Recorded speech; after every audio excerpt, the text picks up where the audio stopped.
जो हमारे युवा यूपीएससी या राज्य के पीएससी के उसमें पार्टिसिपेट करना चाहते हैं, नेक्स्ट स्लाइड पे अगर आप जाएंगे तो उसमें आपको दिखेगा जहां एक और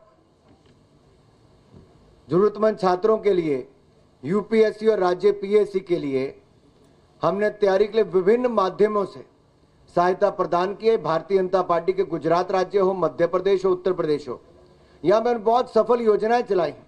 और साथ लगता है अगर आप हरियाणा में भी देखेंगे, हमारे राज्य की जो एचपीएससी है या फिर यूपीएससी की परीक्षाओं की तैयारी करने वालों के लिए हमने एक मुश्त वित्तीय सहायता प्रदान की है।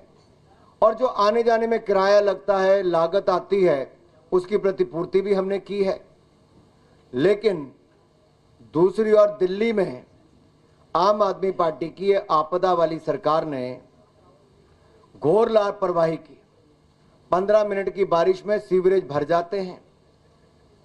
ये जो झीलों की नगरी बनाना चाहते हैं तो झीलें यहां पे उत्पन्न हो जाती हैं और हमारे सिविल सर्विस के जाने वाले जो हमारे ऐसे अभ्यर्थी थे उनकी डूबकर मौत हो जाती है। ये दिया है आपदा की दिल्ली की सरकार ने।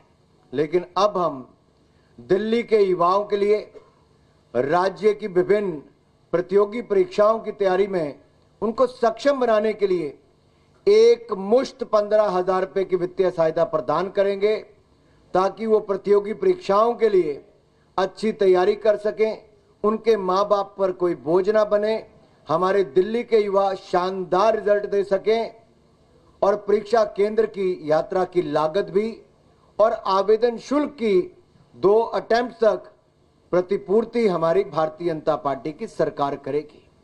ये वायदा है हमारा दिल्ली के युवाओं से, और दिल्ली के युवाओं से कहता हूं ये मोदी की गारंटी है जिसकी पूरा होने की भी पूरी गारंटी है।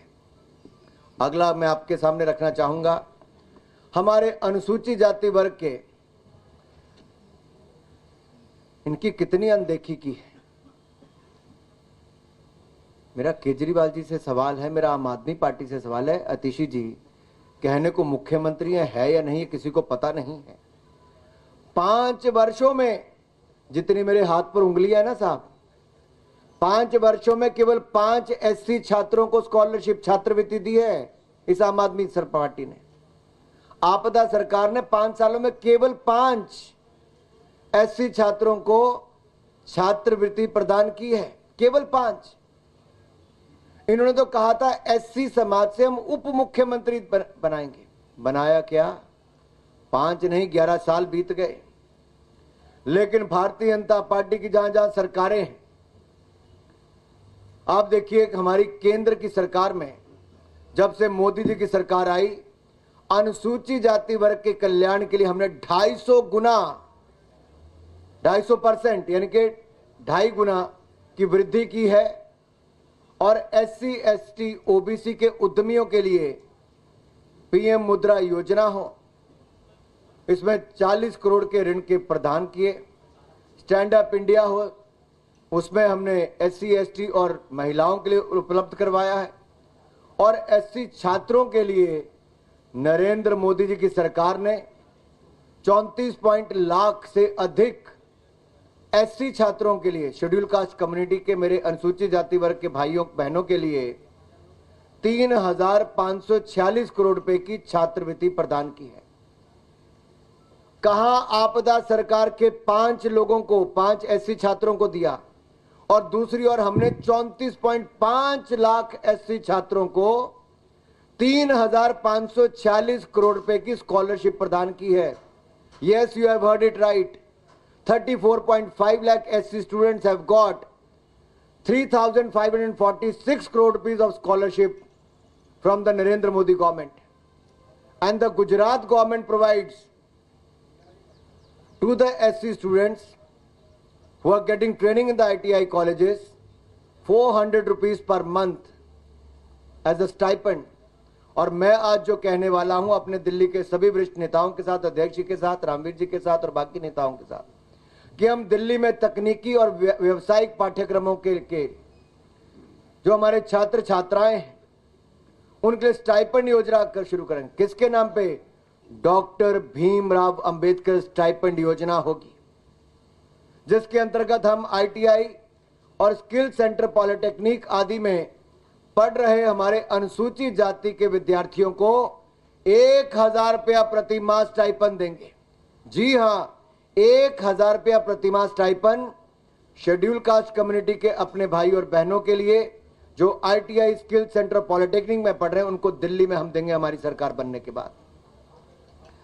जो आपदा सपनों में नहीं सो सकती, हम दिल्ली के युवाओं के उन सपनों को साकार करेंगे मोदी जी। अगला जो मैं आप सबके सामने रखने वाला, आपने देखा होगा, ठंड हो, बारिश हो, तपती गर्मी हो, अगली स्लाइड पे अगर आप जाएंगे तो NDA सरकार में महाराष्ट्र में हमने ऑटो और टैक्सी ड्राइवर के लिए एक कल्याण बोर्ड की स्थापना की है, जिसके तहत ड्राइवरों को पेंशन, उनके उपचार यानी कि चिकित्सा उपचार के लिए वित्तीय सहायता प्रदान की जाती है, उनके बच्चों को छात्रवृत्ति दी जाती है। लेकिन अगर आप दिल्ली में देखें तो आज से 11 साल पहले ऑटो के पीछे अपनी फोटो लगाने का काम तो इन आपदा वालों ने किया था, वो आज तक फोटो ही लगाते हैं। ऑटो वालों के लिए कुछ नहीं किया इन्होंने, कल्याण बोर्ड की स्थापना नहीं की आपदा वालों ने, और आपदा वालों ने ऑटो टैक्सी ड्राइवरों के लिए 2025 से अब तक कोई कल्याणकारी योजना नहीं लॉन्च की। और मेरी खुली चुनौती अरविंद केजरीवाल जी से, अगली बार मीडिया के सामने आए तो जवाब दें, क्यों उन्होंने SC समाज के हमारे विद्यार्थियों के लिए क्यों केवल 5 बच्चों को स्कॉलरशिप दी, और क्यों ऑटो टैक्सी ड्राइवर वालों के लिए कल्याण बोर्ड स्थापित नहीं कर पा पाए, क्यों कल्याणकारी योजना नहीं करवा पाए। अगर अरविंद केजरीवाल जी को चेहरा दिखाने का इतना शौक है तो जवाब दे, मुंह खोलें, इन सवालों का जवाब दें। कल्याणकारी योजना क्यों नहीं शुरू की ऑटो टैक्सी वालों के लिए? आज हम मोदी जी की गारंटी यहां देकर जा रहे हैं आप सबके सामने। ऑटो और टैक्सी ड्राइवरों के लिए हम auto taxi driver welfare board बनाएंगे, कल्याणकारी बोर्ड बनाएंगे, और इसका गठन करने के बाद हम 10 लाख रुपए तक का जीवन बीमा और 5 लाख रुपए तक का दुर्घटना बीमा हम अपने टैक्सी ड्राइवर और ऑटो वाले भाइयों को देंगे, उनके बच्चों को प्रदान होगा। कहीं ईश्वर ना करे कोई ऐसी घटना घट जाए कि किसी की जान चली जाए, तो उनके परिवार वालों को 10 लाख रुपए तक का जीवन बीमा मिल जाएगा, 5 लाख रुपए तक का दुर्घटना बीमा मिलेगा। और आपने देखा है प्रधानमंत्री मोदी जी ने सुरक्षा बीमा योजना और जीवन ज्योति बीमा योजना, PM सुरक्षा बीमा योजना, PM जीवन ज्योति बीमा योजना, ये देश भर के करोड़ों लोगों को दी है। अब दिल्ली वालों को भी इसका लाभ मिलेगा। उच्च शिक्षा प्राप्त करने वाले टैक्सी ड्राइवर और ऑटो वालों के ऐसे बच्चों को स्कॉलरशिप भी दिल्ली की भारतीय जनता पार्टी की सरकार देगी। और रियायती, क्योंकि आपको देखिए ऑटो का हो टैक्सी का हो, आपको इसकी इंश्योरेंस करवानी पड़ती है, और इंश्योरेंस का जो बीमा है या प्रीमियम है वो हम उस पे भी रियायत देंगे, यानी कि आपकी जेब पर उसका भी बोझ नहीं पड़ेगा।